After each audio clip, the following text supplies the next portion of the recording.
untold, pointless human misery, and you have more time to build the institutions and help us adapt. Yes. That's the downside if you go too early.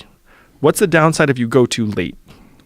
The downside if you go too late is literal disintegration and catastrophe, because it's not like society will magically reorder itself. If you're like, okay, guys, we're a little bit late to this, but like now we're going to start, like putting checks into people's hands. Yeah. Like, so the incentives to go early are like pretty much all the incentives. It's like going too late is literally society ending. So if you accept what Elon says, which I agree with, that look, this is inevitable, then there's no point in trying to like time it. Right. You know what I mean? Now, particularly if you accept the fact that all of the signs you would expect if we were displacing labor are already there. Man leaving the workforce, like drug overdoses, video games, like it's all right there in front of us if you just like take the rock and like flip it over.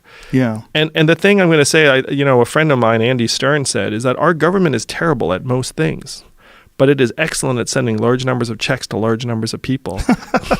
Promptly and reliably. Yeah. We have to lean into one of the only core competencies our government has that we can trust, and then it will let us make our own decisions.